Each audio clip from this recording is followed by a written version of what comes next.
Bonsoir, bonsoir, bonsoir à tous, bonsoir à toutes, bonsoir aux présents, merci aux présents de nous rejoindre au fur et à mesure, on va laisser les gens se connecter petit à petit. Bonsoir à ceux qui, je le sais déjà, nous regarderont en replay quand l'enregistrement sera disponible.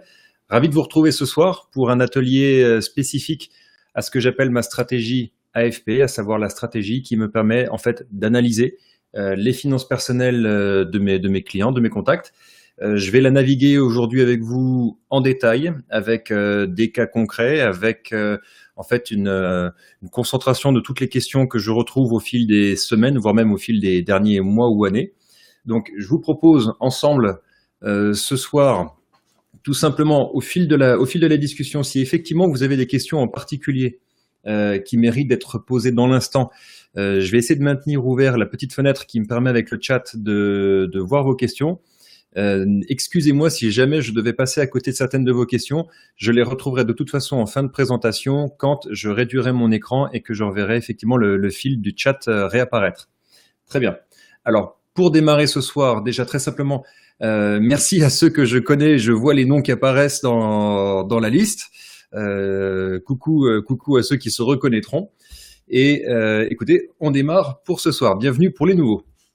Alors, tout simplement, ce soir, on va avancer assez rapidement. Je vais essayer de vous faire la présentation en 45 minutes, 1 heure maximum pour garder de la place pour les questions à la fin et pas trop faire chauffer le neurone. Donc, je vous propose d'avancer en 3 points. Déjà, tout simplement, dans un premier temps, je vais vous montrer avec cette stratégie mon approche d'analyse des finances. Comment déjà, dans un premier temps, on condense les informations de nos patrimoines, de nos situations financières. Dans un deuxième temps, une fois qu'on les a concentrés, comment on les analyse de façon utile, de façon constructive. Et puis pour terminer, je vais vous présenter 2 cas concrets, actuels, ainsi que quelques exemples de placements qu'on va du coup mentionner dans le cadre des cas pratiques. Alors, dans un premier temps, ceux qui me connaissent et les copains qui sont là ce soir, je vais encore les faire sourire avec cette histoire, mais quand même intéressant de découvrir cette approche. Donc, je m'appelle Thomas Ducret. L'anecdote veut que quand j'étais petit, vers les 12 ans, je tondais le gazon pour financer en partie notamment ma passion pour le karting. Cette passion a amené notamment ma chère et tendre maman à comprendre que je tondais plus que de raison, et donc elle s'est mise en tête de m'apprendre à investir. Donc j'ai eu l'occasion, c'était à l'âge de 12 ans normalement, si je dis pas de bêtises, j'ai eu l'occasion d'investir mes premiers sous sur l'entrée en bourse de France Télécom. Et l'histoire raconte que en à peine 2 mois m'ont permis de récolter l'équivalent de 10 tontes de gazon, c'est-à-dire à l'époque à peu près 300 francs. Et depuis la fièvre de la mécanique, les mécaniques de l'argent, qu'elles soient psychologiques ou même matérielles, sont toujours un peu restées dans ma tête. Ce qui fait qu'aujourd'hui, je suis devenu investisseur. Entre-temps, j'ai eu l'occasion de faire des études et d'être docteur en pharmacie, de travailler dans l'industrie, d'acheter mon officine, de la revendre. Et aujourd'hui, j'ai fait le choix, depuis maintenant 3 ans officiellement, de m'enregistrer auprès des instances nationales pour être consultant patrimonial et très bientôt conseiller en gestion de patrimoine indépendant. Donc, ceux qui me connaissent savent que j'ai une tranche de mes revenus qui sont alloués pour mes investissements personnels. Et c'est notamment sur ça que je m'appuie pour vous présenter les choses ce soir. Et c'est sur ça que je m'appuie pour aussi présenter des cas concrets à mes clients. Et mes premiers amours également, donc la bourse, font que je suis aussi trader de ce qu'on appelle trader sur compte propre, trader d'options. Alors, encore une fois, je vous remets quelques petites photos, c'est plus pour le clin d'œil, c'est certainement pas pour fanfaronner, c'est simplement pour vous rappeler un de mes slogans qui est de vous rappeler de transformer vos gains réels, enfin vos gains virtuels, ce que vous gagnez avec vos placements, donc ce qu'on va appeler des gains virtuels, mais de les transformer dans le réel. Personnellement, j'avais différents rêves qui ont eu la chance de se voir concrétisés, et donc ce que je vous invite au travers de tout ce qu'on va voir ce soir, c'est notamment, je travaille beaucoup, je parle beaucoup de la notion d'objectif personnel, c'est de vous fixer des objectifs personnels, des loisirs, des rêves, quels qu'ils soient, et de les concrétiser grâce notamment aux outils que je vais vous présenter ce soir. Donc, un récap très simple sur les habilitations qui aujourd'hui me permettent de vous faire des recommandations en placement, en investissement. Je ne vais pas toutes vous les citer ce soir. Si vous voulez voir en détail, vous avez mon numéro Sirène en bas de page, mon numéro d'enregistrement à l'Orias. Donc ceux qui connaissent ou qui comprennent iront vérifier s'ils en ont besoin. On m'a déjà plusieurs fois posé la question. Vous avez les numéros qui sont fournis ici. En tout cas, sachez simplement que ça précise le détail des outils de placement que j'ai le droit de présenter, les conseils que j'ai le droit de proposer de façon très cadrée. Alors, entrons dans le vif du sujet pour ce soir. Dans un premier temps, pour faire une analyse complète d'une situation, certains appellent ça une synthèse patrimoniale, je préfère le terme analyse des finances personnelles. Je vais vous montrer dans un premier temps comment rassembler ces informations, sous quel terme et d'où vient, en fait, de quoi découle cette façon d'analyser une situation. Alors, déjà d'emblée de jeu, je vais utiliser quelques termes qu'on retrouve en entreprise. Mes quelques années de gestion de société m'ont amené à vraiment mettre les mains dans le cambouis, rentrer dans le détail des analyses comptables de société. Et donc, depuis ça, c'est vraiment un mode de fonctionnement qui découle donc d'une gestion d'entreprise et qu'on peut totalement appliquer à la gestion de finances personnelles. Dans un premier temps, quand on rassemble les éléments d'une situation, on identifie d'abord les recettes et les dépenses. Tout simplement, dans une entreprise, les recettes, c'est le chiffre d'affaires. Le chiffre d'affaires, ce sont les ventes, les placements de trésorerie et autres. Et les dépenses, tout simplement l'impôt sur les sociétés, les loyers, les charges, les salaires et tout ce qui s'ensuit.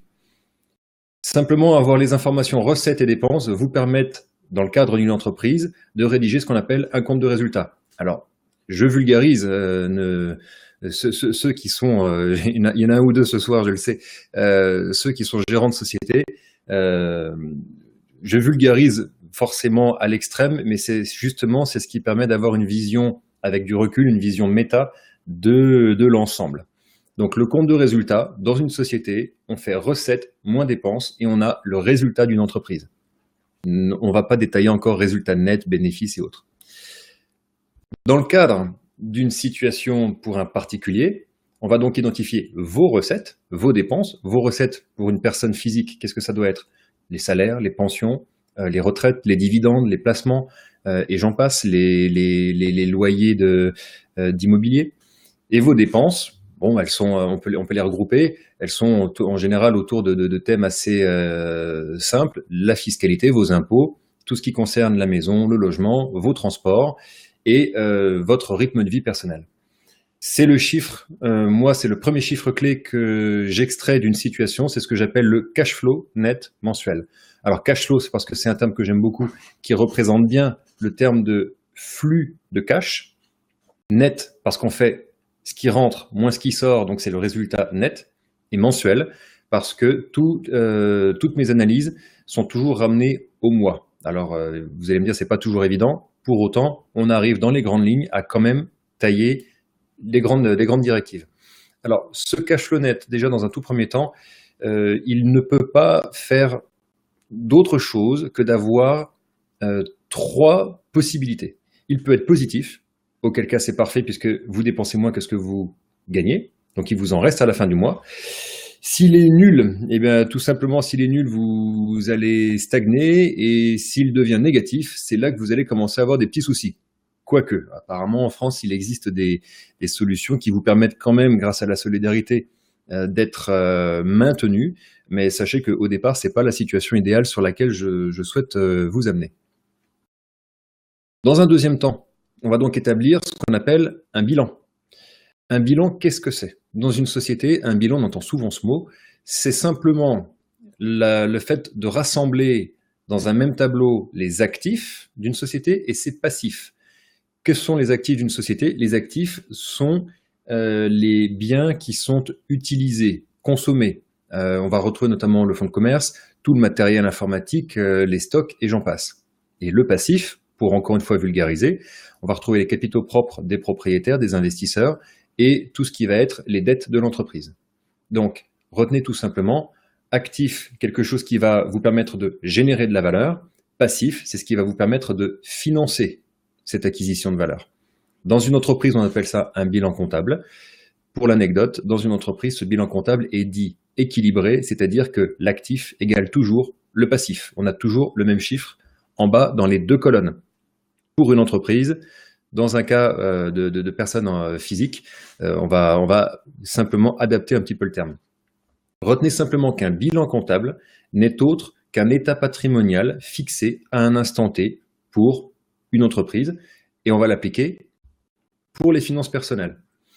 Dans le cas des finances personnelles, on va donc identifier maintenant votre deuxième chiffre clé, qui sera du coup votre patrimoine. Quand on a vos actifs, c'est-à-dire la synthèse de tous vos comptes, les comptes courants, les livrets, les CEL, les PEL, tout ce qui est placement financier et immobilier, on va avoir la synthèse donc de tout ce que vous possédez, et le passif, ce sera toutes vos dettes.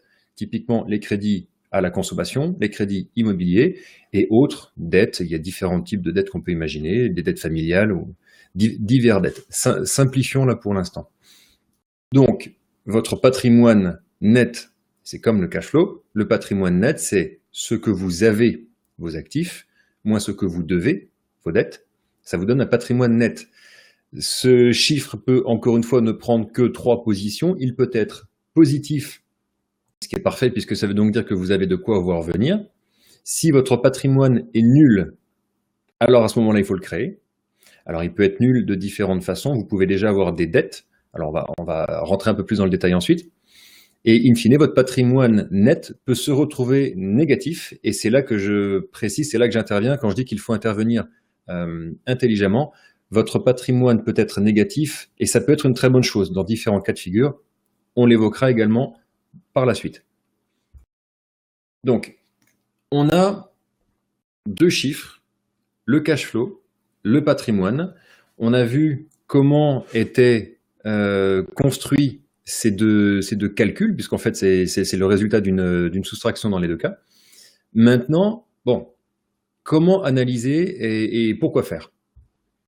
Alors, ce que j'aime préciser à cette étape-là, c'est que du coup, on a extrait cash flow et patrimoine pour construire ce que j'appelle le suivi de votre analyse financière personnelle. Donc, on a fait recettes moins dépenses, on a obtenu le cash flow.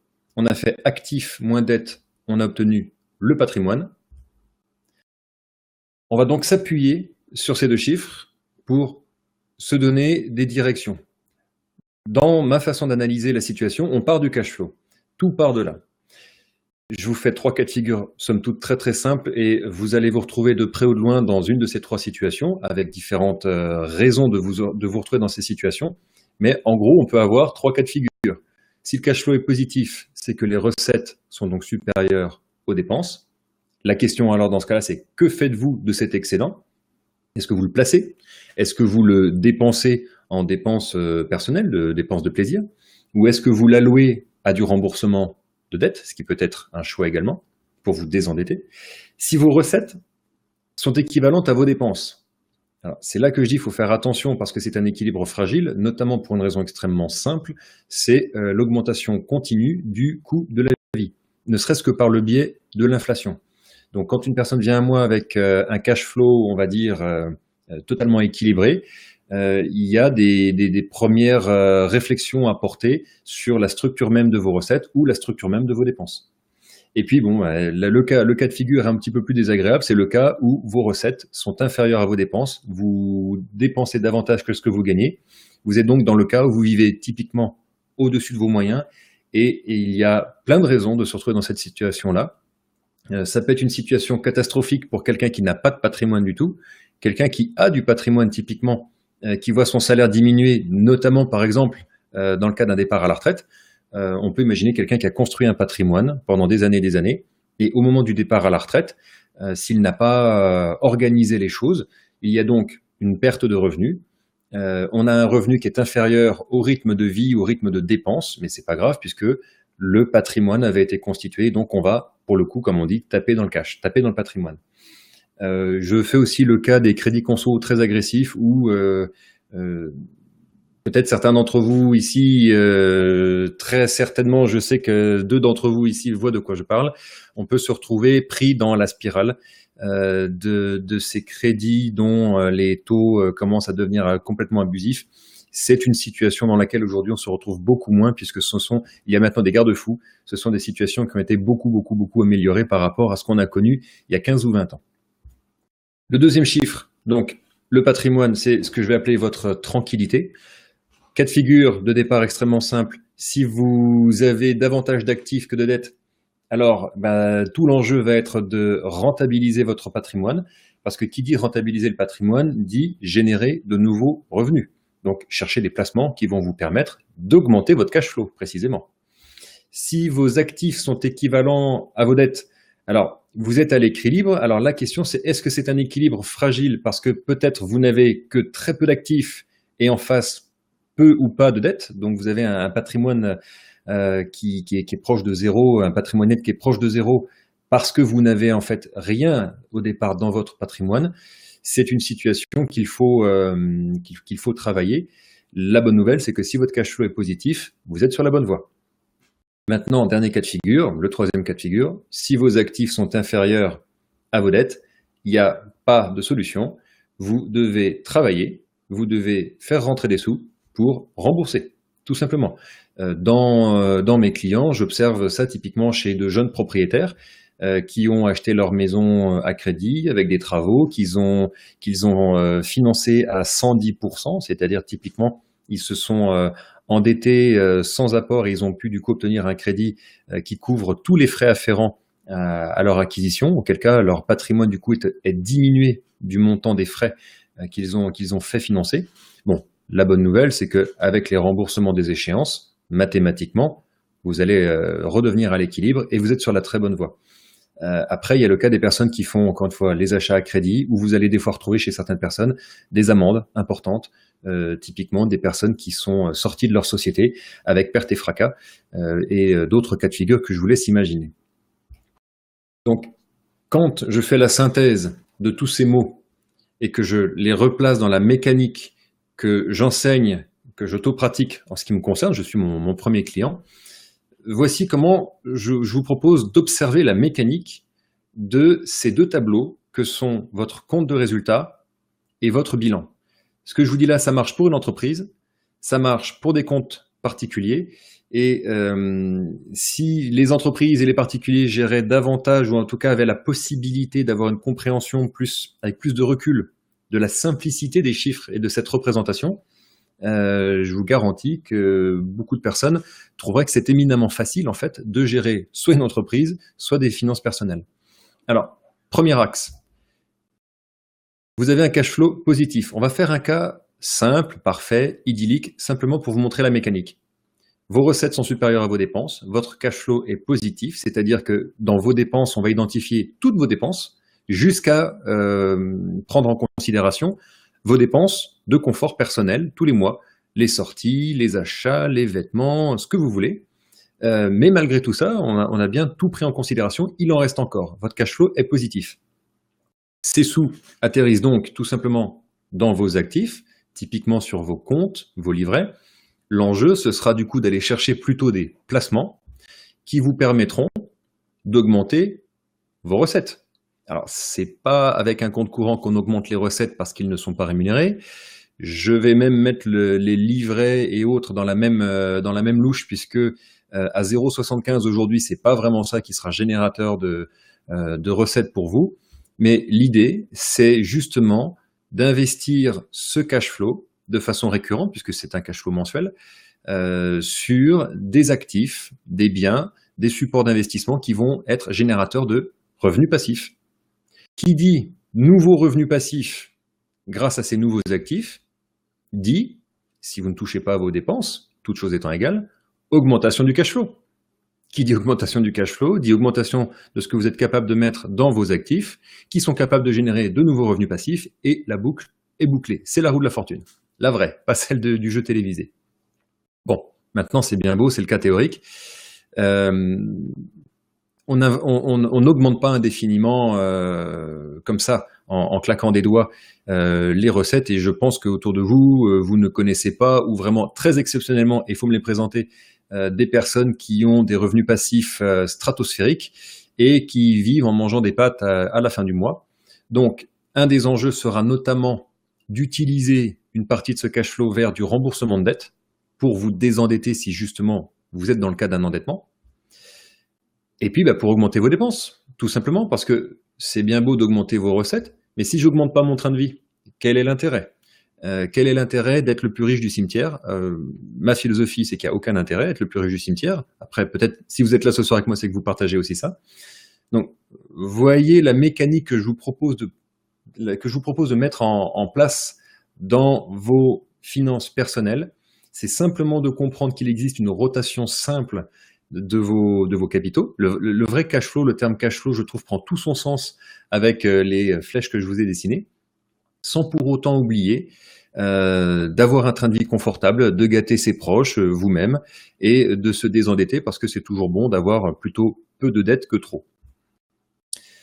Alors, là, je vais vous demander simplement de rester attentif 5 petites minutes, les yeux rivés sur l'écran, puisque maintenant que je vous ai donné la mécanique, je vais vous donner les critères d'analyse que j'utilise, que je recommande avec les clients avec lesquels je travaille.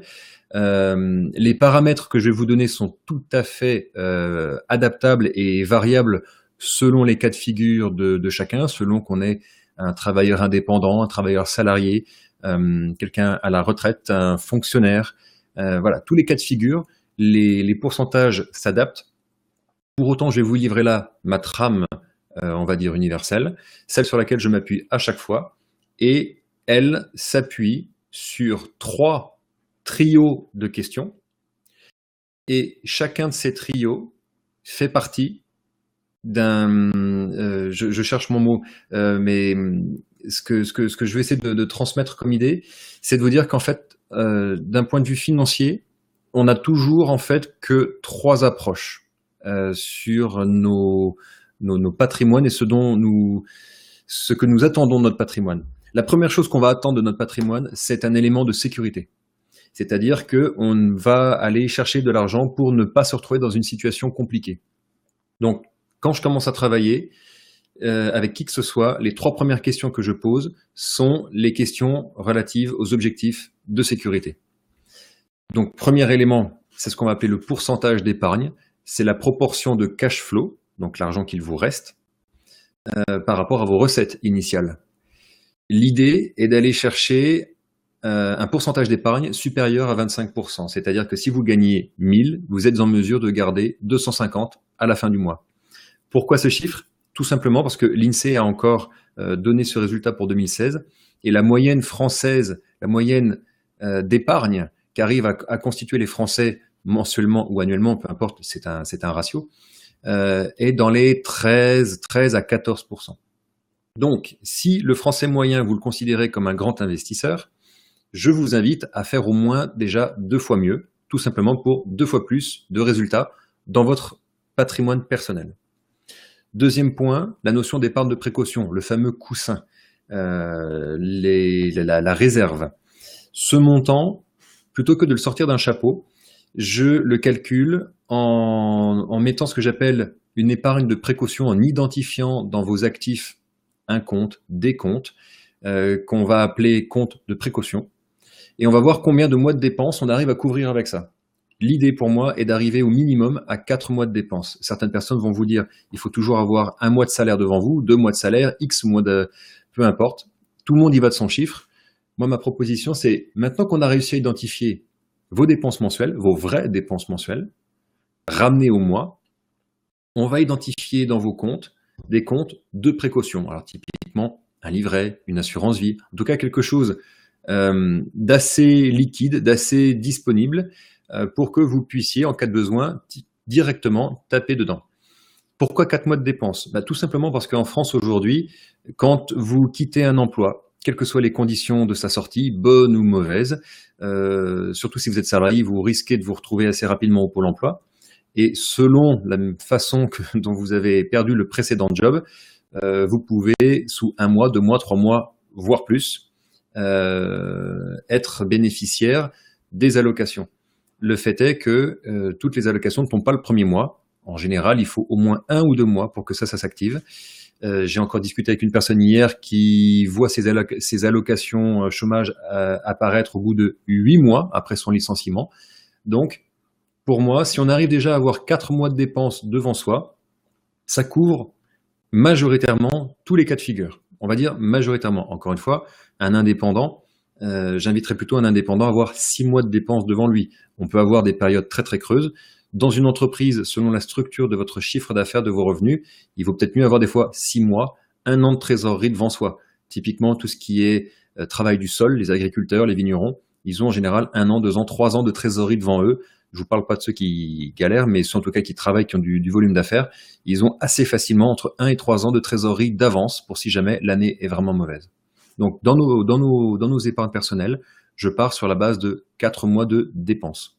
Et pour finir, la notion d'imposition, mais alors attention, l'imposition réelle. Quand je dis imposition réelle, c'est la majorité d'entre vous sont mensualisés en termes d'impôts. Alors, les mensualités sont sur 10 mois, d'accord, pas sur 12. C'est la seule petite modification qu'il faut faire, le calcul cérébral, somme toute relativement léger. En tout cas, ne pas confondre la notion d'imposition réelle, qui est d'ailleurs fournie dans vos avis d'impôt, avec le barème par les tranches d'imposition. C'est là que vous allez observer, typiquement, je vous donne un cas de figure, si vous déclarez 20 000 euros de revenus nets à l'année, en général, vous allez vous retrouver avec, si vous êtes célibataire, peut-être 3 000 à 4 000 euros d'impôts à payer. Cela dépendra de vos placements, de votre immobilier, de votre situation. Pour autant, l'imposition réelle, c'est pas la notion des tranches à 14, 30, 41 ou 45%. C'est vraiment ce que je paye d'impôts par rapport à ce que je déclare de recettes. Et sachez qu'en France, avec les outils légaux disponibles, on peut très facilement tomber à un chiffre, à un ratio inférieur à 10%. En général, un jeune cadre célibataire va se retrouver avec une imposition dans les 15, 17, 18%. Certaines personnes ici présentes ce soir ou d'autres qui seront là sur les replays, plus vous avez des recettes qui augmentent et vous font monter dans les tranches du barème d'imposition, plus à l'année, vous vous retrouvez avec une imposition réelle qui oscille avec 20-25%. Donc, la notion d'imposition réelle pour savoir si effectivement votre fiscalité pèse lourd ou pas dans votre situation. Voilà pour le trio sécurité. Je passe au deuxième échelon. Une fois qu'on a assuré la sécurité, on veut du confort, en général. Donc, peut-être vous verrez que par mon discours, je vous inviterai à considérer l'ordre des choses un petit peu différemment, mais en général, on travaille d'abord la sécurité, ensuite on veut du confort, et peut-être plus tard, on ira travailler la notion de richesse. Donc pour l'instant, dans la notion de confort, je pars du principe que la richesse se compte en temps et non pas en argent, à proprement parler. Qu'est-ce que j'entends par là? Je prends la notion de richesse réelle, on prend le patrimoine net et on le divise par vos dépenses mensuelles. Qu'est-ce que ça veut dire par là? C'est-à-dire, est-ce que mon patrimoine déjà, est-ce que tout ce que j'ai me permet déjà de couvrir 6 mois de vie? Pourquoi 6 mois de vie? Pourquoi pas plus? Pourquoi pas moins? On était sur une épargne de précaution tout à l'heure de 4 mois. Déjà tout simplement parce que si on n'a pas d'épargne de précaution, on n'est même pas à la notion de richesse réelle. Et également, pourquoi 6 mois? Parce que, encore une fois, plusieurs personnes avec lesquelles j'ai eu l'occasion de travailler ont besoin, à un moment dans leur vie, quand on a 30, 40, 50, on a besoin de faire une coupure. Et donc, si on n'a pas le patrimoine suffisant qui nous permet d'aller typiquement voyager, donc comme vous l'avez vu sur les photos tout à l'heure, encore l'hiver dernier, moi j'ai fait une coupure de 2 mois sur un bateau. Si vous avez besoin de coupure, il faut travailler cette notion de richesse réelle. Et cette richesse réelle est une durée, pas un montant. Deuxième élément de confort, votre retour sur investissement. Comment je calcule le retour sur investissement? C'est très simple. Je prends l'équivalent de vos revenus passifs, c'est-à-dire typiquement les intérêts de vos placements, les loyers de vos appartements mis en location et autres, et je le ramène à votre patrimoine net. Donc peut-être que vous avez certains placements qui font du 4, 5, 6. Pour autant, si ce placement pèse 1/10 de votre patrimoine global et que tout le reste est placé sur des comptes courants livrets CEL ou PEL assez récents, vous avez en fait un retour sur investissement en moyenne en France dans les 1%. Or, il est très facile de placer son argent à 4% et plus. Plusieurs personnes ici présentes ce soir pourront en confirmer. C'est-à-dire, c'est juste déjà 4 fois mieux que la moyenne. Donc, 4% atteignable, facile, ça va permettre de développer les revenus passifs et donc de développer votre cash flow. Troisième élément de confort, alors là, on touche à l'habitation, on touche à quelque chose de structurel. Tout le monde a besoin de se loger, que ce soit en tant que propriétaire de sa maison ou en tant que locataire. Les dépenses de maison pèsent pour en général un tiers des budgets des foyers. Alors, je vais faire une toute petite parenthèse ici. Quelqu'un qui sera propriétaire, l'objectif inférieur à un tiers des recettes, inférieur à 33% de vos recettes.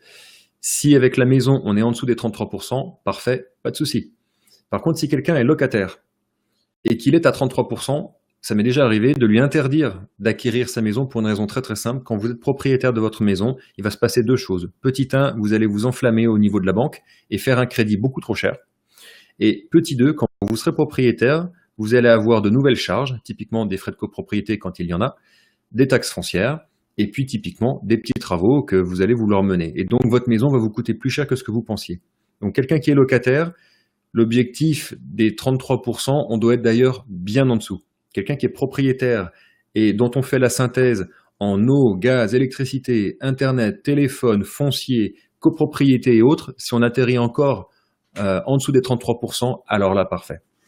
C'est simplement pour prendre conscience du coût de votre logement et l'adapter selon votre cas de figure, selon que du coup vous êtes propriétaire ou locataire, comme je viens de vous le préciser. On s'accroche encore 2 petites minutes. On arrive à la troisième slide sur sécurité, confort et maintenant objectif de richesse. Alors là, je vais en faire sourire 2-3 parce que je vais parler de la notion d'indépendance financière. Or, ceux qui me connaissent savent que le terme indépendance financière me gêne un petit peu, mais pourtant, il représente bien ce que ça peut vouloir dire, c'est-à-dire la proportion de vos revenus passifs, en dehors de vos activités donc de travail, par rapport à vos dépenses. À partir du moment où vos revenus passifs couvrent vos dépenses, on est très vulgairement dans ce qu'on appelle de l'indépendance financière. Moi, j'appellerais ça plutôt le premier palier, le deuxième palier étant plutôt à 150 ou 200%, parce que vos revenus passifs vont mécaniquement vont fluctuer, ainsi que vos dépenses. Donc, être à l'équilibre est une très mauvaise idée, mais pour autant, c'est un excellent premier palier. Deuxième élément de richesse, d'où proviennent vos revenus? Donc, quelle est la proportion de sources passives de vos revenus? Si je prends le ratio de vos revenus passifs, de vos placements, par rapport à l'intégralité de vos recettes, l'idée, c'est d'amener mes clients, ainsi que moi-même, à avoir un global de revenus passifs qui pèse plus de la moitié des revenus totaux. Pourquoi? Tout simplement pour vous affranchir, alors avec sourire ponctuellement, point d'interrogation, de votre travail. Tout simplement parce que certains disent on vit pour travailler, d'autres on travaille pour vivre. Le concept est déjà tout simplement de se dire que si demain je devais arrêter de travailler parce que j'en ai envie ou que je devais perdre mon emploi, que me reste-t-il pour vivre? Donc typiquement, mettre en place l'équivalent en revenu passif de ce que vous gagnez déjà actuellement en travaillant, c'est un excellent premier objectif. Du coup, petite coquille, pour la dernière note, votre cash flow, épargne incluse. Donc si je vous ai toujours pas perdu, après c'est terminé. Qu'est-ce que j'appelle cash flow, épargne incluse? Comme je vous l'ai dit, s'il vous reste du cash flow à la fin du mois, qu'est-ce que vous en faites? Si vous le laissez s'accumuler sur les comptes courants, comme je le vois des fois, ou sur certains livrets, c'est du patrimoine qui augmente, certes, mais donc du coup un retour sur investissement qui n'augmente pas, et c'est autant d'opportunités dont vous vous privez parce que les mathématiques sont ainsi faites, les intérêts composés jouent en votre faveur avec la durée. Donc moi, ce que je vous invite à faire, c'est votre cash flow. On va l'investir en un effort d'épargne, que ce soit par un prélèvement, par un investissement régulier sur une assurance vie, que ce soit sur un remboursement de crédit, et j'en passe, il y en a d'autres. L'idée, simplement, c'est de faire tendre ce cash flow épargne incluse vers zéro, tout simplement pour le dynamiser et pour reprendre donc le schéma des enjeux de l'AFP, ce que je vous ai montré, les flèches qui tournent et qui vous font la roue de la fortune. Plus vite vous envoyez votre cash flow sur des actifs qui génère des revenus passifs, le plus vite des choses vont se passer dans votre situation personnelle. Voilà. Bon. Allez, c'est bon, c'était les 3 slides les plus denses de la soirée, mais au moins ça vous donne bien en tête la notion de sécurité, confort et richesse. Et si je peux vous donner ou vous transmettre quelque chose ce soir, ce serait bien ça. Ce serait de vous dire qu'on a tendance souvent à trop se concentrer sur la sécurité, parce que c'est très, on va dire, culturel. Alors que si dès le début, on regardait comment générer de la richesse, comment générer des sources de revenus passifs, comment dynamiser mon cash flow parce qu'il me reste des sous, mais je préfère les laisser là au chaud plutôt que de les mettre au travail et faire des petits, comme on disait quand j'étais plus jeune. Si déjà vous comprenez qu'il y a en fait ces 3 approches de votre patrimoine, je vous invite à simplement vous poser la question, quelle est de ces 3 approches celle que vous souhaitez travailler en premier? On peut tout à fait travailler la richesse tout en construisant la sécurité et petit à petit en développant son confort. Et vice versa, on peut faire ça dans tous les sens.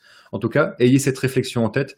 Ça a été pour moi très, très révélateur et je voudrais vous transmettre ça ce soir.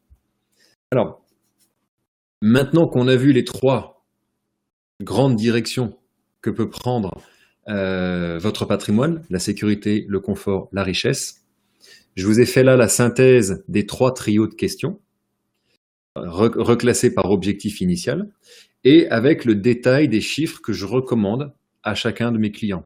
Ça vous permet de vous rendre compte tout simplement en synthèse, peut-être pour vous déjà de tête dans votre cas de figure, est-ce que tout simplement vous avez devant vous 4 mois de précaution? Est-ce que vous êtes capable d'identifier que votre imposition réelle est inférieure à 10%? Voilà, je vous donne les ratios là et on va pouvoir avancer avec la façon que j'ai du coup de l'inclure dans le tableau précédent de l'AFP. Voici à quoi ressemble en synthèse un tableau de suivi des finances personnelles. On retrouve recettes-dépenses, ce qui nous permet de calculer un cash flow. On retrouve actifs-passifs, dettes, qui nous permet de calculer un patrimoine. Et les critères d'objectifs que je fixe à chacun des clients, à chaque investisseur qui souhaite travailler avec moi. Cette synthèse, vous pouvez la prendre, la copier-coller dès ce soir dans votre situation personnelle ou venir la travailler avec moi. C'est notamment la prestation de suivi que je propose.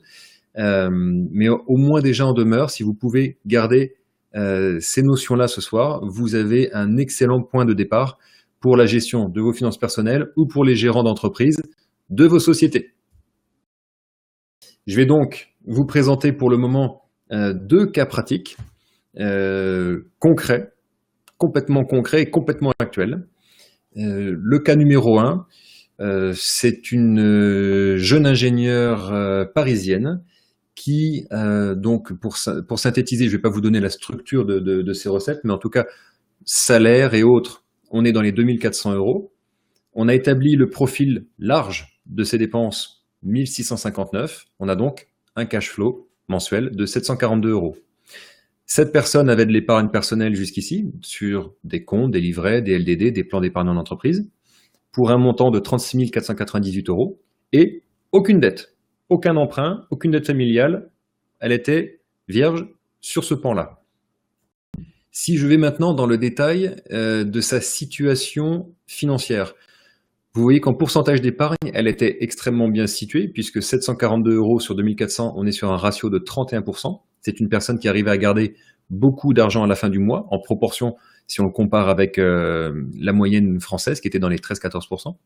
Elle avait également, de fait, beaucoup d'épargne de précaution qu'elle avait mis au chaud sur ses livrets, et un taux d'imposition qui oscillait dans les 11%.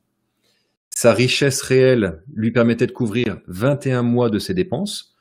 Son retour sur investissement, de fait, puisque son argent était placé uniquement en livret, on était à 0,4%.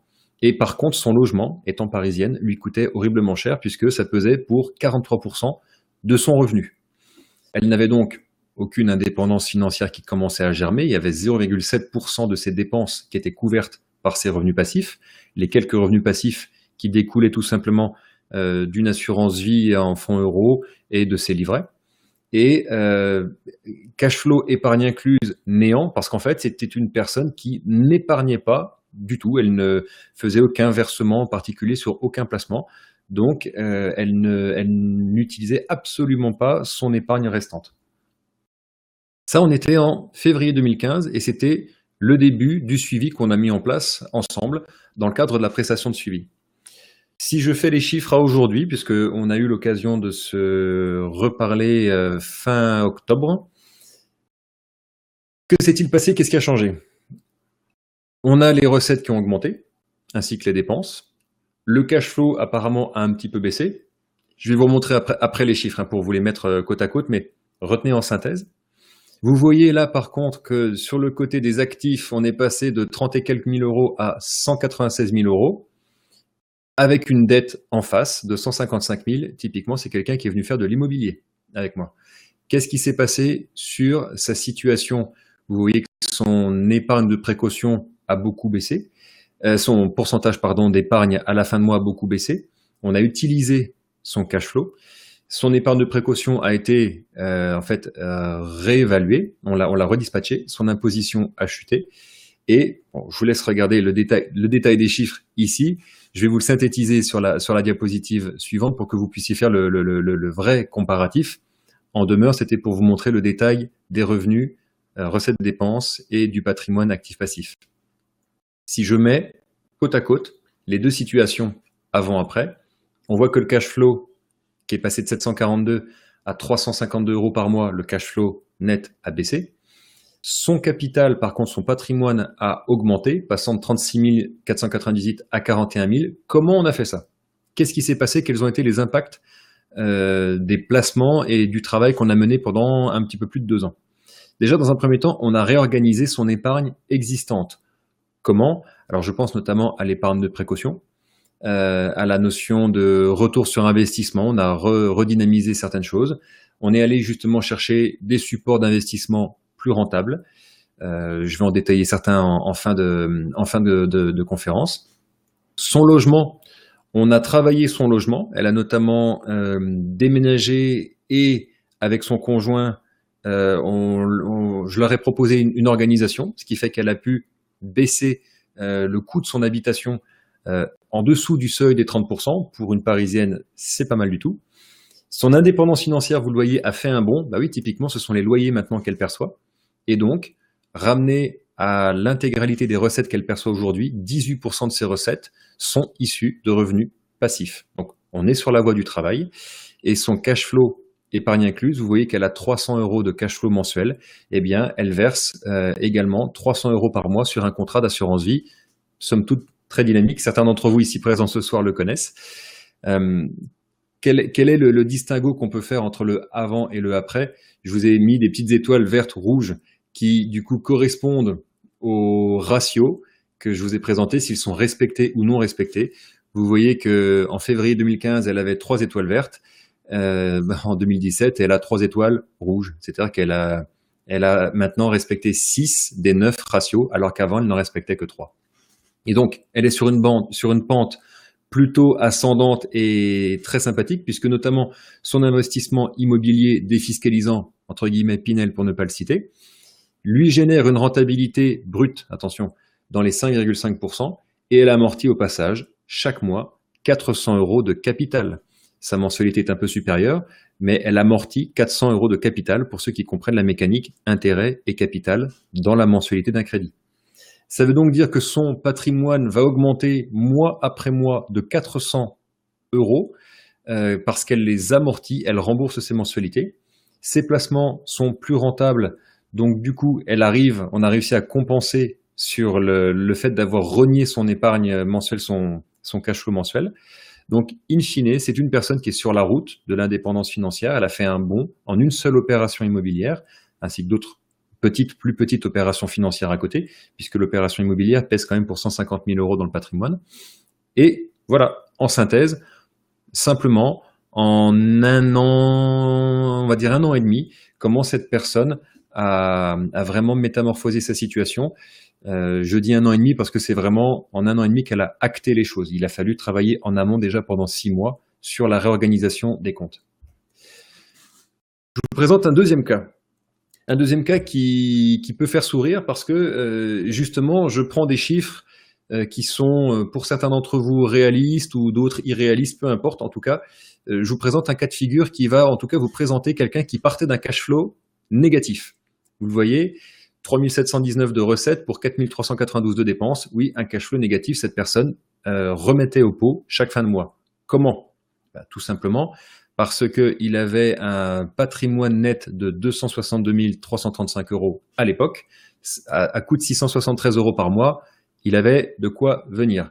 Sachant qu'en tant que travailleur indépendant, les recettes pouvaient être fluctuantes en fonction des années. Donc, il y avait déjà eu une pré-organisation par rapport à ces résultats. Vous voyez que c'est quelqu'un qui a un actif assez important, dans les 434 000 €. En face de ça, vous avez un endettement, 172 000 €. Donc, on est sur une personne dont le patrimoine commence à être représentatif, mais qui pour autant tape dans le cash chaque fin de mois. Si je prends ces critères initiaux, typiquement le pourcentage d'épargne mensuelle était négatif. On n'avait aucune épargne de précaution ciblée, calculée et on va dire provisionnée. Une imposition au taquet parce que notamment dans le patrimoine, il y a de l'immobilier net, sans frais devant. Donc c'est une fiscalité qui est très importante en France. On va osciller autour des 45%, donc c'est pour ça que son imposition globale était à 45%, parce qu'il a beaucoup de patrimoine immobilier. Bon, de fait, sur la notion de confort, la richesse, il y avait de la distance. Le retour sur investissement, 6%, c'était grâce à l'immobilier. Et son habitation qui, somme toute, était dans le ratio, mais plutôt dans le ratio haut. Si je ne dis pas de bêtises, oui, d'ailleurs, à l'époque, il était encore locataire. La notion de richesse, écoutez, du fait qu'il y a un patrimoine immobilier important et donc des loyers importants, pour autant que le cash flow mensuel était négatif, c'est une personne dont 39% des dépenses étaient déjà couvertes par les loyers immobiliers. Et dans les dépenses, bien sûr, il y a les crédits. Donc, on va dire plus d'un tiers de la situation actuelle de la personne. Si demain il devait arrêter le travail, les recettes vont nécessairement baisser, le cash flow va nécessairement être impacté. Pour autant, c'est une personne qui pouvait vivre encore un certain temps, rouler ainsi et ne pas être inquiété. Les revenus passifs pèsent quasiment la moitié de ses recettes. Par contre, c'est une personne qui avait un petit défaut. Pour autant, son cash flow en fin de mois était de déjà moins 673, mais en plus de ça, il faisait des versements mensuels sur des contrats d'assurance vie également. Et donc, ça continuait de creuser le cash flow épargne incluse. C'est-à-dire que là, vraiment, c'est quelqu'un, en fait, il avait un cash flow net à la fin du mois de quasiment moins 1000 €. Bon, un investisseur aussi dans l'âme qui avait compris certaines mécaniques et qui, en travaillant pendant une bonne année ensemble, a complètement renversé la vapeur. Comment? Tout simplement en remettant le cash flow net positif. Là, vous voyez qu'on est à 556 € un an plus tard de cash flow net, on est positif. La structure des dépenses a beaucoup baissé. Je vous redonne pas tout de suite le détail des chiffres, des objectifs, puisque je vais vous refaire la synthèse ensuite. C'était notamment pour vous montrer que même ce faisant, on a augmenté son patrimoine immobilier, on a acheté des nouveaux actifs et on a financé ces actifs avec de la dette, avec des crédits. Pourquoi? Tout simplement parce que en faisant cela, on peut travailler la fiscalité. Alors, on reprend la synthèse. On avait un cash flow net assez fortement négatif, passé positif, donc il y a quasiment un delta de 1200 € entre ces deux-là. Et vous voyez par contre que le patrimoine net a même un peu baissé. Oui, puisque les acquisitions qui ont été opérées ont coûté des frais d'acquisition, frais de notaire, frais bancaires. Et puis, le cash flow net ne s'est pas réparé tout de suite. Il a fallu du temps pour le réparer. Donc, du coup, maintenant, c'est une personne qui a une situation, vous voyez les étoiles à gauche, on avait 3 étoiles vertes, à droite, on en a maintenant 7. C'est quelqu'un qui a très, très, très lourdement amélioré sa situation, beaucoup de travail. Pour autant, le patrimoine net a un petit peu baissé, mais regardez, on a complètement optimiser les dépenses de manière à avoir ce coup-ci une imposition qui a chuté à 1%. Comment? Donc ceux qui connaissent les mécaniques de l'immobilier savent qu'on peut, avec de l'immobilier de défiscalisation, avec des emprunts, des crédits ou typiquement des LMNP ou des montages en SCI, on peut travailler la fiscalité. Donc on a fait tomber l'imposition à 1%, oui, c'est possible. Son épargne de précaution qui n'était pas établie, on l'a mise en place. Comme c'est un indépendant, on était parti sur une base de minimum de 6 mois, on est à 8,5 mois. Et le pourcentage d'épargne mensuelle qui est à 14%, bon, on partait de moins 18, il est maintenant à 14, il est sur une très bonne voie, on n'est pas pour autant encore au 25%. La richesse réelle, quand on travaille le confort, sa richesse réelle a augmenté, puisqu'on a encore augmenté ses actifs tout en baissant ses dépenses, donc mathématiquement la richesse a augmenté. Le retour sur investissement n'a pas du tout changé, on est resté sur la même typologie d'investissement que ce qui était déjà présent initialement dans son patrimoine. Et par contre là, son habitation, dans les investissements notamment anciens, il y a sa résidence principale. Et une résidence principale bien calculée, bien menée, bien financée, a permis de faire lourdement baisser la note de la maison. Typiquement, quand vous avez autour de vous des gens qui atteignent la quarantaine, la cinquantaine et qui disent « Tiens, on a fini de rembourser la maison », en général, c'est une phrase qui percute parce que des remboursements de maison sont parmi les frais les plus lourds qu'on trouve dans un ménage qui est propriétaire. Et donc, quand on travaille cette situation-là, la magie des chiffres peut opérer. La notion d'indépendance financière, alors là, on a quasiment multiplié par 2 son indépendance financière. Tout simplement, on a baissé les dépenses, on a réaugmenté le cash flow. Alors là, les maths sont complètement favorables à ce genre de situation. Et ses revenus passifs sont même devenus encore plus importants dans ses recettes parce qu'il a maintenant 2/3 de ses revenus qui sont issus de ses placements. C'est une personne qui maintenant a un cash flow net, épargne incluse, de l'ordre d'une centaine d'euros, c'est-à-dire qu'à la fin du mois, son cash flow net est de 556 euros et il place encore l'équivalent d'à peu près 450 euros sur des placements de type également assurance vie. Alors, dans le cas présent, c'est une personne qui avait du patrimoine, c'est une personne qui avait un défaut dans ses dépenses, donc on a travaillé les dépenses, ce qui a permis de travailler la fiscalité, le logement, et puis on a aussi un petit peu travaillé la notion de dépenses de vie quotidienne, il ne regardait pas vraiment la dépense. Des investissements immobiliers, que je ne vous dise pas de bêtises, il y en a eu 2, la maison et un LMNP. C'est une personne qui s'est organisée en SCI et qui notamment dans ses investissements immobiliers, excusez-moi les puristes, c'est pas reconnu comme un placement immobilier mais comme un placement financier, c'est vrai, mais pour autant c'est adossé à de l'immobilier. On a notamment travaillé son investissement en SCPI pour les connaisseurs. Donc je vais reparler très rapidement des SCPI ensuite. Et on a notamment, alors là ça a été surtout là le gros travail, l'artillerie lourde, on a travaillé son désendettement. Donc c'est une personne qui aujourd'hui rembourse 1 750 euros de capital chaque mois au travers de tous ses emprunts. C'est-à-dire qu'une fois qu'on a même fini de rembourser les placements, c'est quelqu'un qui met chaque année de côté plus d'une vingtaine de milliers d'euros sans travailler, juste par le jeu des remboursements de ses crédits.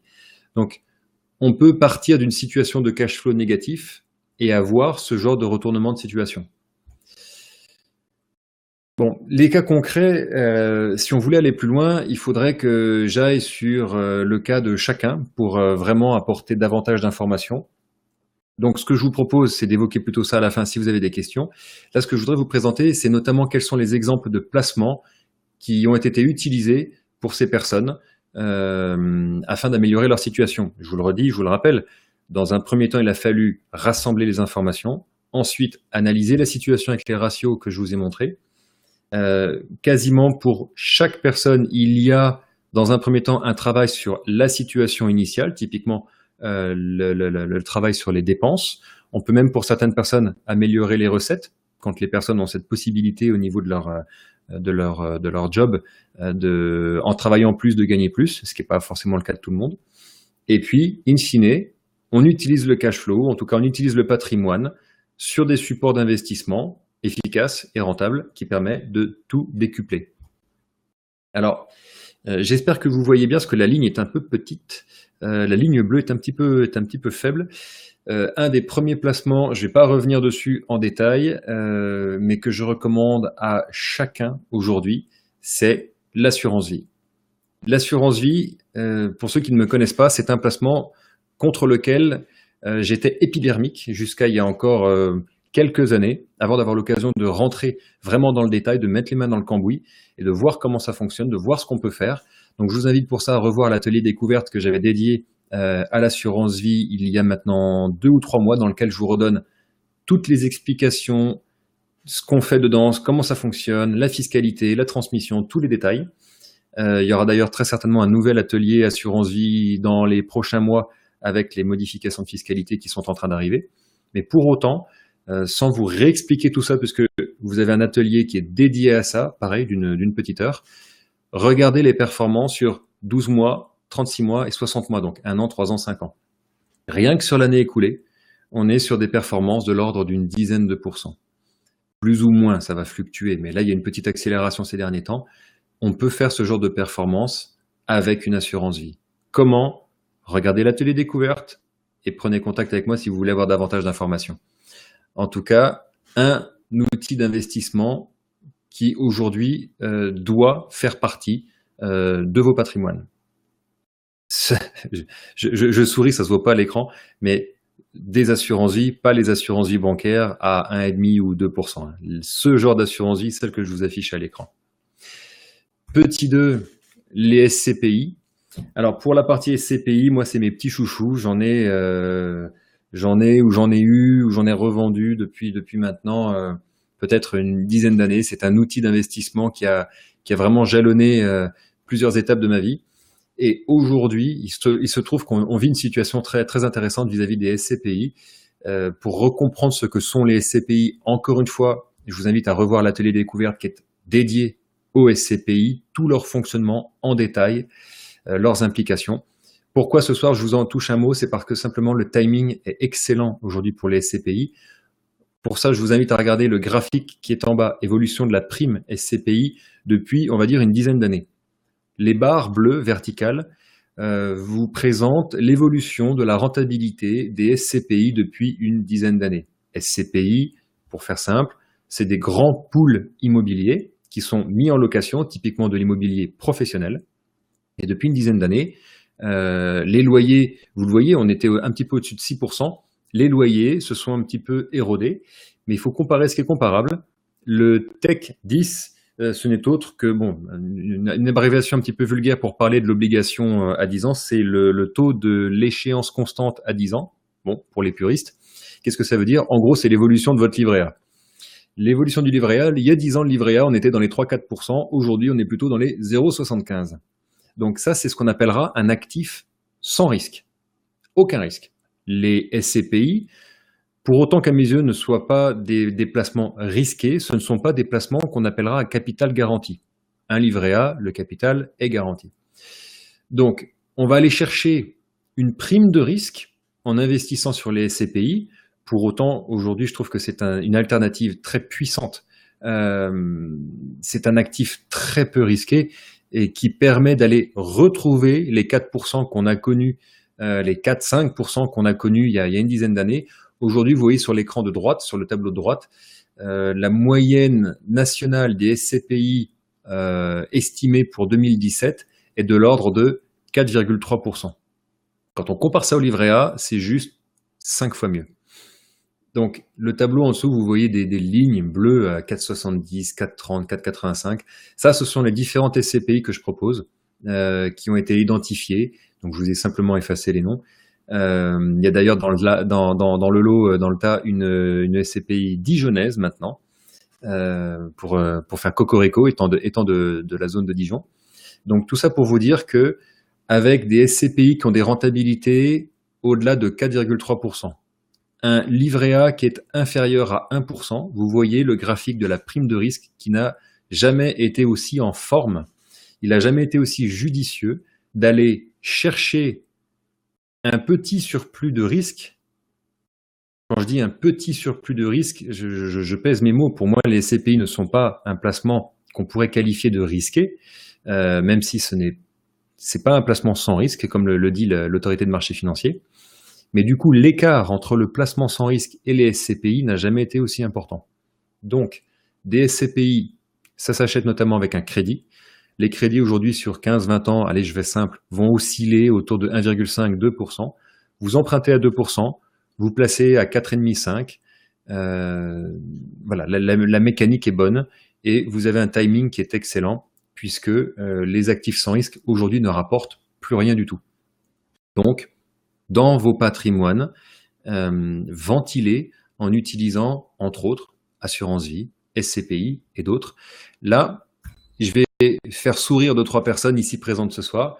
J'aurais pu vous parler d'immobilier dans l'ancien, mais l'anecdote, c'est que je suis récemment parti faire un petit tour pour visiter différents programmes qu'on a en commercialisation dans l'investissement Pinel. Donc, je fais de l'ancien également. Je propose des investissements dans l'immobilier ancien. Mais là, il se trouve que j'ai eu l'occasion d'aller visiter un programme qui s'appelle le Sakura Garden, qui est un immeuble de haut standing. C'est-à-dire que vous avez des finitions de luxe dedans. Donc, le Pinel, oui, ça peut être du luxe. La rentabilité moyenne brute de ce placement est dans les 3,5%. Un petit peu plus, un petit peu moins en fonction des appartements et des surfaces. Quand je dis rentabilité brute, c'est loyer annuel sur prix d'achat. Brut, brut, brut. Sauf qu'à ça, vous ajoutez les 2% de réduction par an de la fiscalité propre au Pinel. Vous avez un avantage fiscal de 2% de votre investissement par année pendant 9 ans.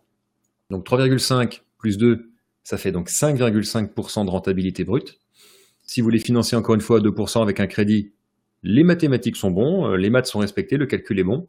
Et puis, pour ceux qui connaissent l'immobilier, qui sont plus pointus, je vous garantis que même après paiement de toutes les charges afférentes à votre investissement immobilier, que ce soit les taxes foncières, les charges locatives, le gestionnaire et j'en passe, la rentabilité nette, fiscalité incluse, de votre projet global est bien supérieure aux 4% qu'on cherche à atteindre initialement dans notre suivi des finances personnelles. Donc, par là, qu'est-ce que je veux dire? Je veux dire, je remets le Pinel dans le giron des sous-jacents utiles, intéressants et à exploiter dans vos finances personnelles, tout simplement parce qu'au départ, en moyenne, on part d'une situation où vous êtes à 1%.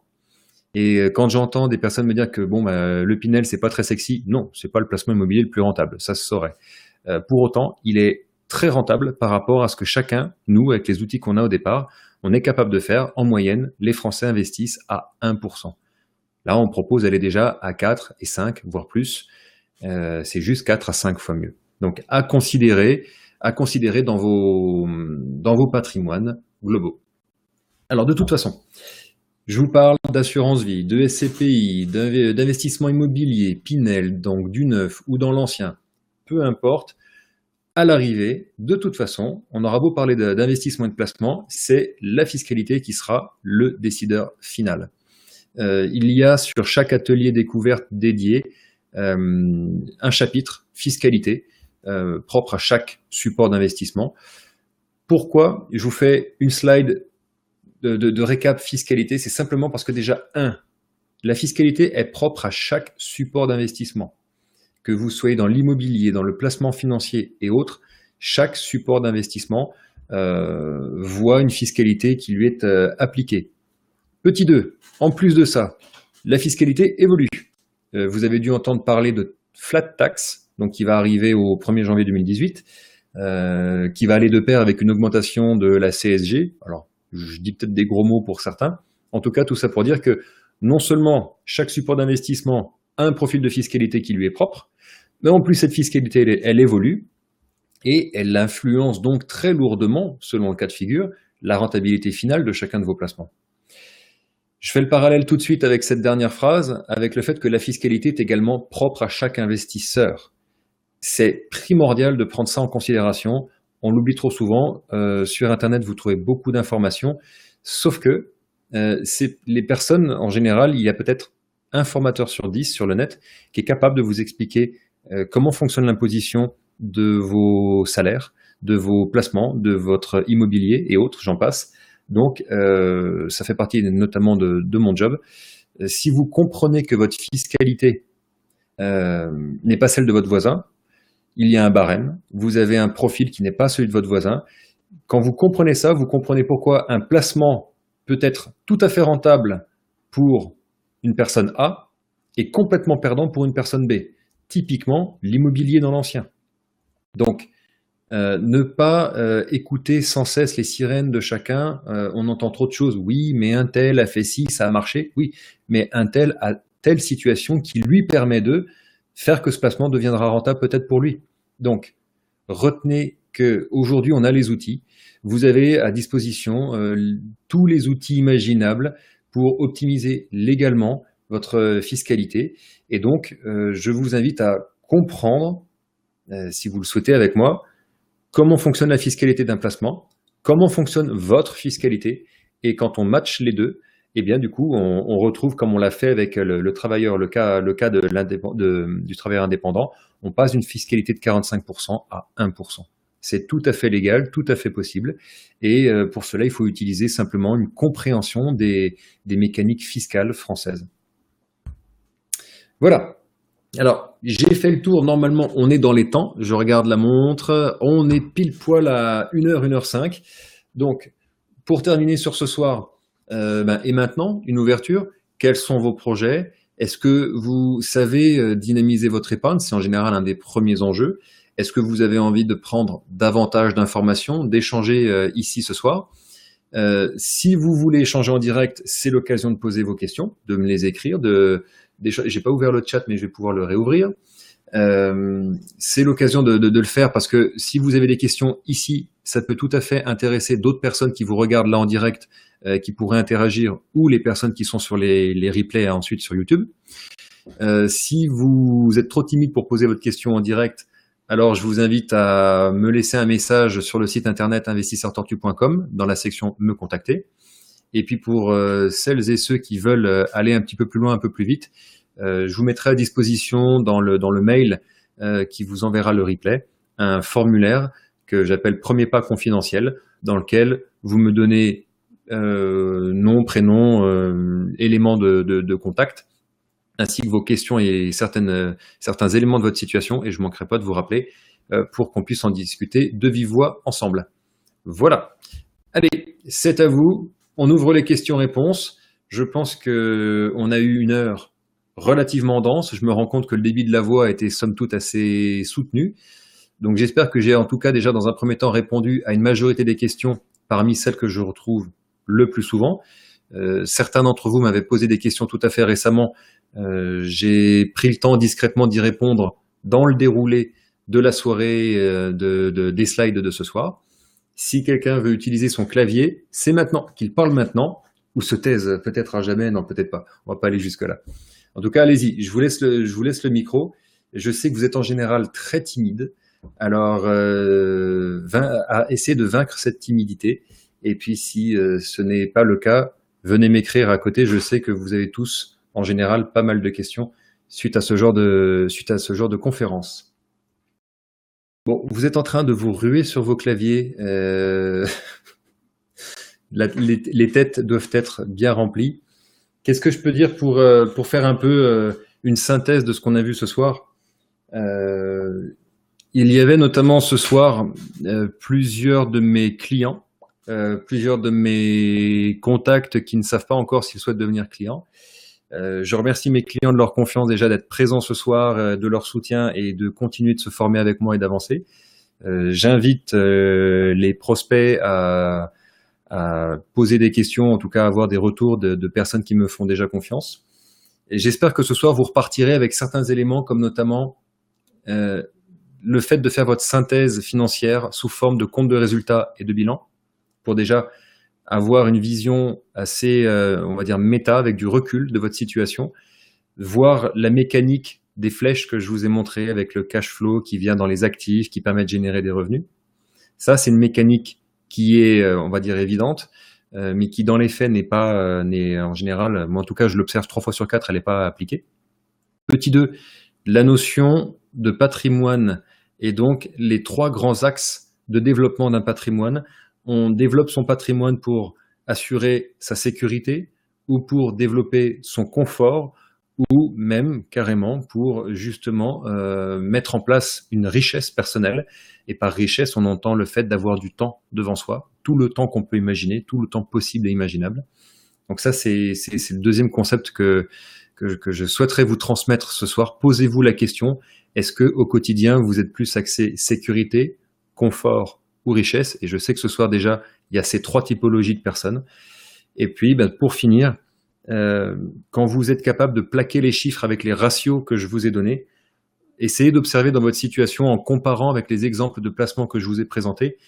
Essayez simplement de vous demander comment aujourd'hui vous êtes positionné. Est-ce que oui, effectivement, si on fait la moyenne globale de vos revenus de passifs de vos comptes, livrets et placements par rapport à votre patrimoine net, est-ce qu'on est effectivement dans les 1%, ce qui est plutôt la norme?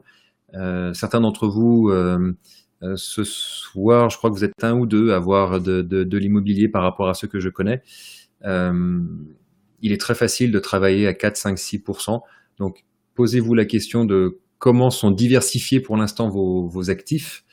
Et puis, avec les quelques exemples que je vous ai donnés, considérez-les sérieusement mais sereinement. Ce sont de bons outils. J'en ai fait moi-même l'expérience. Pour la plupart, à part les SCPI, pour le coup, ce sont des placements que j'ai depuis une dizaine d'années. Assurance Vie et Pinel sont typiquement des objets, des supports d'investissement dont je ne voulais pas entendre parler par ignorance. Quand j'ai eu l'occasion de descendre dans le détail, c'est là que j'ai vu que les mathématiques pouvaient quand même être respectées, qu'on pouvait aller un cran plus loin.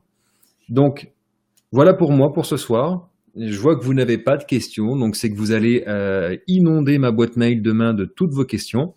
Je vous remercie très sincèrement de votre présence, de vos... Déjà, au moment où je dis ça, c'est là que quelqu'un vient faire un petit coucou.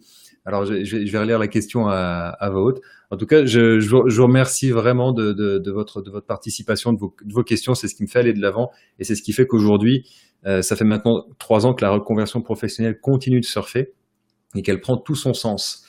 Alors, pour avoir essayé de créer un patrimoine de protection pour sécuriser le niveau de vie en retraite sans méthode précise, quel document personnel de base nous conseilleriez-vous d'établir? Petite question, je voudrais aller un cran au-delà sur cette question.